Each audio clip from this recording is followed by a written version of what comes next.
Episode 5 What You Throw Away.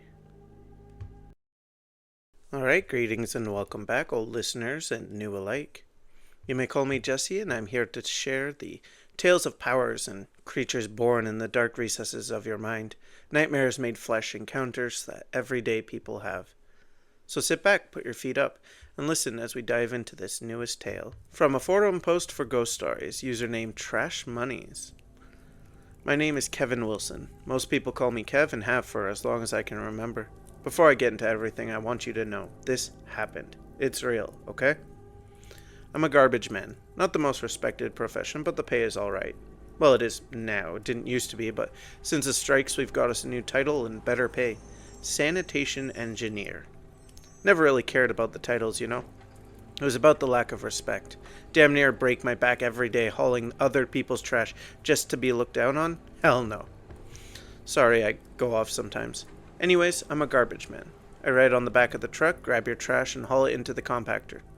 Then we head to the dump, the junkyard, where it gets shoved nicely out of sight for everyone. I heard there's some new landfill being dug somewhere and more recycling factories are being built, but the junkyard is where it all ends up one way or another. Always has, always will. I've always been fascinated by what people throw away. Your trash really can say a lot about you as a person, and you bet that your garbage man knows more about you than your own spouse. A few years ago, I got put on a route full of them richy rich places on the good side of town, and let me tell you, them suckers throw away perfectly good stuff. Me and the boys go through the bags and take home all sorts of things. Heck, just a couple of months or so into the route, I got an almost brand new boombox. Still fully functional, speakers blasting and everything.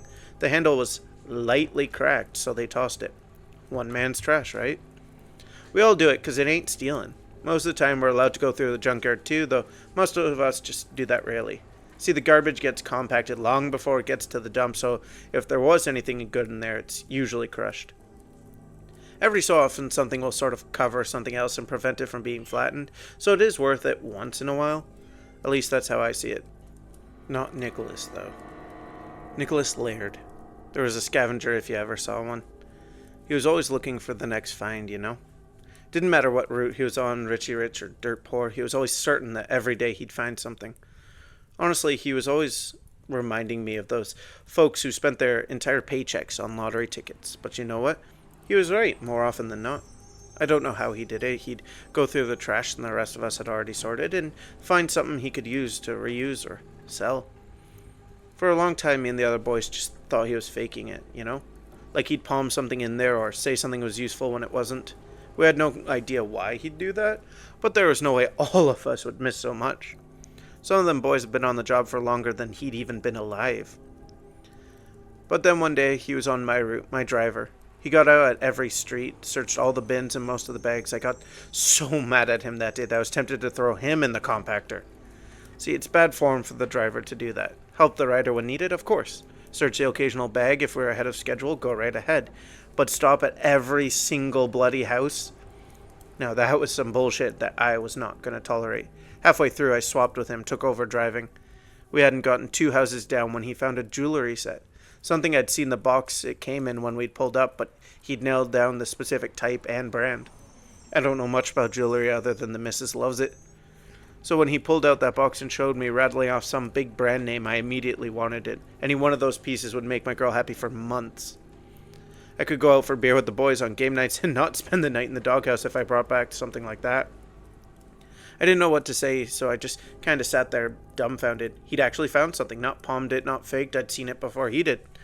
We weren't even in that richy rich of a place that day. More like upper middle class between those rich assholes and the ramshackle cutout houses of the general population. Nicholas was holding thousands there, easily. Probably even tens of thousands. The whole reason, as far as I could see that it was thrown out, was that one piece was damaged lightly. Absolutely ridiculous. I'm talking sterling silver that had the slightest warp in it. Probably could have fixed it myself with a blowtorch. Probably wouldn't have even noticed if it hadn't been on the one bracelet that Nicholas was holding to show me. I'm sure that kid could see just how much I wanted even just one part of that, because his face held a shit-eating grin, and I was certain he'd be taking it all just to bother me. See, it's sort of an unwritten law with us garbage men that's finders keepers. There are exceptions, obviously, but For the most part, you see it, it's yours. I was certain he'd rub this in my face for months, that me wanting to swap had cost me so much. I was ready for the endless annoyance that was his taunting that I was sure was mere breaths away, but he didn't. Instead, he split the set in two, using his admittedly larger knowledge of the value of them to split it more or less evenly between us and handed me my half. I always share with my partners, he said. Then we went back to the job, stopping at every last house, checking every last bag. This time, though, I didn't really mind, not even when we checked in a full hour and a half later than everyone else. The haul that kid had shared made it more than worth it, even though we didn't really find anything else of value that day. A couple of CDs that were still good, and a poster of some band I'd never heard of that was only slightly torn in one corner. I thanked him, and he just nodded with a knowing grin that kind of set me on edge, but I overlooked it. Why look a gift horse in the mouth, right? And I went home. The gratitude that my girl expressed, well, let me say that we did things normally reserved for Christmas and my birthday. I was more than happy when he was assigned to me again. I knew I'd be late going home, but it'd be worth it for even the chance at getting something. We didn't that time, though. I let Nicholas be the rider, and he inspected everything, but there was nothing that day. He looked very upset, more so than I would have expected, but hey, I wasn't really close enough with him to even try asking what was happening. Then the next day, again nothing, and again he looked upset, almost despondent, you know? Like he was really expecting there to be something great, amazing, wonderful, and life-changing, and yet found dog shit instead. I almost thought he was going to cry. But then the next day we found a chess set. Now, I'm not the biggest fan of the game, but the damn thing was hand-carved, antique, and beautifully varnished. It wasn't something that could be split, though. I mean, it's not something that you would want to split. Who wants half a chess set? He looked at me and shrugged. You mind if I take this one? You can have whatever we find next. I just shrugged and said sure. It wasn't something I'd really be interested in anyway, so it wasn't any sweat off my back. He gave me a huge smile and we went to the next house, moving at a crawl. We didn't find anything else in the next couple of days. He was assigned to others. He seemed to come back each time looking, well, normal. Nothing like the last few times. Not super depressing looking, but not thrilled either. I just shrugged it off, and that was that. The next few weeks passed pretty quickly, with Nicholas being assigned seemingly random. To be honest, I'm not really sure what was up with the schedule. We were supposed to all be rotated so that we went to each route every few weeks. Basically, one week we would do Section A of town, the next one Section B, and so on and so on. Then our partners were supposed to be swapped out on a regular basis, so I should have been partnered with Nicholas 3 times in those few weeks, and yet...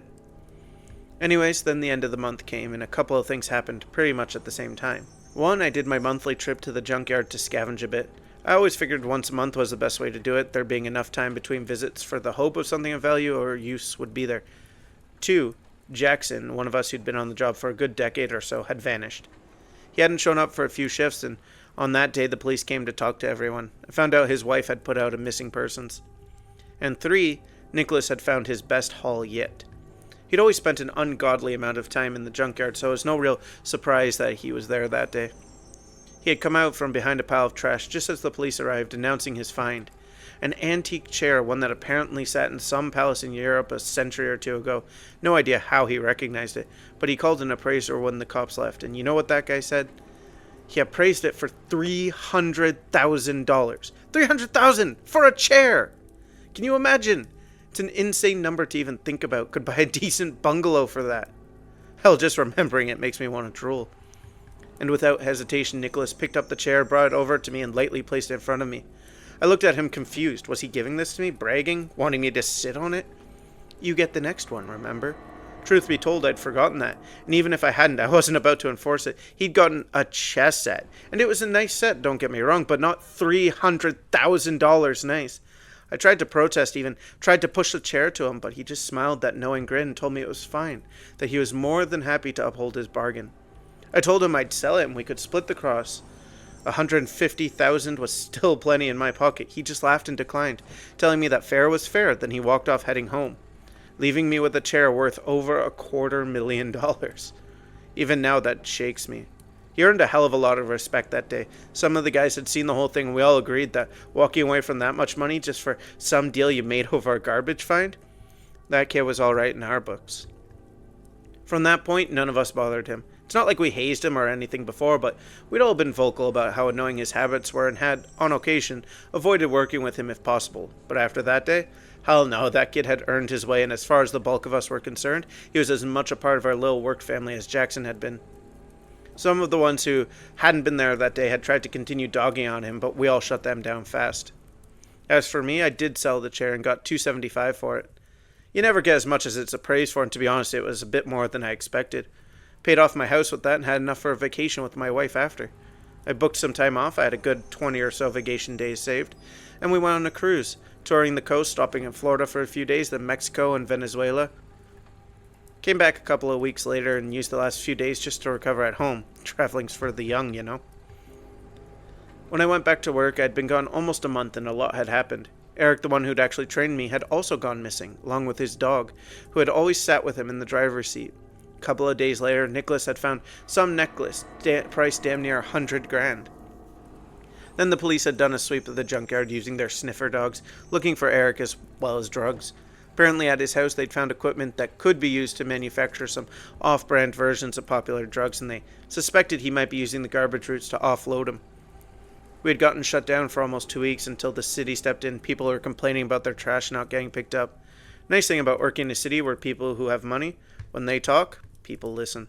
The next few weeks flew by. I got scheduled with Nicholas a few times, and each time we found something. Usually just baubles or stuff that could be reused, like a lunchbox and that boombox. But nothing huge, though. I wasn't really complaining. The other drivers, though, they complained a lot. Apparently, they never found anything unless Nicholas was their rider. Of course, we all knew it was coincidence. It's not like Nicholas was able to control when he found things, but it became a sign of good luck if you were scheduled with the kid. Everyone else would groan when they'd read the posting, and whoever was the lucky one would get to snicker at him. Looking back, the difference between how we treated being partnered with him at the beginning and then near the end. Night and day, you know? For my part, I tried talking with the kid, learn about him, you know? But he never seemed inclined to chat much, other than just regular things. Sports, how terrible weathermen were at their jobs, you know, stuff like that. So after a few tries, I gave up and just enjoyed my luck at being partnered with him. Hell, even if we'd never found anything else, just that chair had been more than worth anything Nicholas could do to bother me. Or so I thought. I hadn't been to the junkyard in a while, so on my off day I decided to head on down just to take a casual look around. I doubted I'd ever find something like that chair, but who knew what else was there? Nicholas should have been on his route that day, but his partner hadn't shown up for his shift, so he was pulling junkyard duty. It was basically busy work. Walk around and catalog. Effectively, walk around with a clipboard and write down anything that should have been recycled. It was stupid work, but everyone had to do it on occasion, and if your partner called in, it usually fell to you. So I expected to run into him there. But after walking around, climbing on some of the smaller piles, and not really finding anything, the sun had started to set and I still hadn't seen him. Was he playing hooky? Not that all of us hadn't thought about it while being saddled with junkyard duty, but we didn't actually do it. That would have been incredibly unprofessional.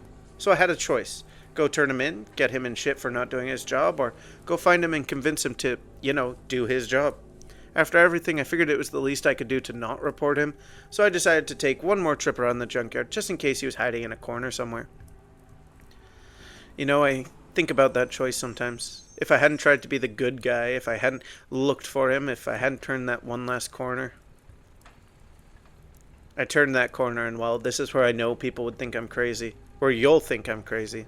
I found Nicholas, but also Rod, his partner for that day.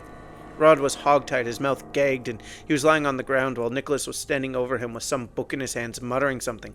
My mind raced. What was I looking at? Some satanic ritual? Was Nicholas kidnapping Rod? Is this what happened to Eric and Jackson?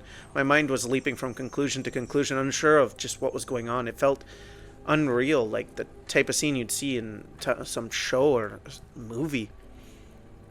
I took a step in and knocked something over by accident. Nicholas's head shot up and around, and that knowing smile spread on his face. For some reason, this time it sent shivers down my spine. I don't know why. I outweighed Nicholas by a good 50+ pounds, and I keep in decent shape, whereas he was slight and skinny. "Kev, how you been?" he asked. Like he wasn't in the middle of some ritual and just running into me at the grocery store or something. I started a bit unsure of what to say or do. Rod wasn't moving, and he was faced away from me, so I wasn't even sure if he was alive. What are you doing, Nicholas? I asked him, hoping that there was some logical explanation or some way out of whatever nightmare I'd just stumbled into. I didn't know just what excuse could possibly justify whatever I was seeing, but I was hoping all the same. He just grinned and said something I'll never forget. "Just scavenging, Kev. making sure we'll get something even better. Then he muttered from that book again, and something shot from the junk pile. A hand, I realized, but made of garbage and gigantic. I could see some of the trash from a few days ago on it. Forks and spoons that were broken, a few ripped and torn stuffed animals, a broken lawn chair, random pieces of metal, flattened pop cans, newspapers, other bits of trash I couldn't even identify.